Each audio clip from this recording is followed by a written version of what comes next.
जब मैं आपकी तरह तैयारी कर रही थी ना, मुझे आज भी याद है, तब बहुत सारे वीडियोस ऐसे मेरी न्यूज़ फीड में आते थे कि बैंक में ये प्रेशर है, बैंक की नौकरी अच्छी नहीं है। कुछ ऐसे लोगों की वीडियोस आती थी जिन्होंने बैंक छोड़ी है कुछ ही महीने काम करके।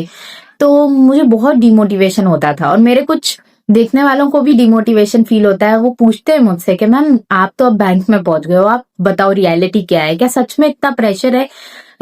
तो हमें तैयारी करनी चाहिए या नहीं करनी चाहिए, हम किसी और एग्जाम में स्विच कर लें? तो इस पे मैं बस ये कहूंगी कि हाँ, प्रेशर तो है, रियलिटी यही है, प्रेशर है। लेकिन इस प्रेशर में आप ग्रो बहुत करते हो। आप मुझे अपनी जिंदगी का एक ऐसा साल बता दो जिस साल में आपने सिर्फ खुशियां महसूस की हो, कोई प्रेशर नहीं आया हो और उस साल में आपने नई चीजें सीखी हो। ऐसा कभी होगा ही नहीं।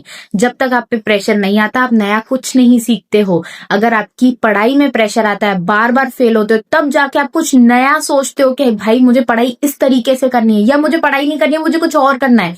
वो आइडिया तब भी निकलता है जब आपके सर पे कोई डंडा मारता है। इसीलिए प्रेशर बहुत जरूरी है और प्रेशर मैनेज हो जाता है, क्योंकि भगवान अगर आपको उस सीट पे बिठाएंगे तो उसके साथ आने वाली सारी तकलीफें आप झेल लोगे, तभी आपको बिठाया है। तो आप परेशान मत हुआ करो, आप अच्छे से तैयारी किया करो। हर सीट पे प्रेशर है और प्रेशर झेलना कैसे है वो आपको आ जाएगा, समय के साथ सब कुछ हो जाएगा। बस भरोसा करके अपनी तैयारी करते रहा करो।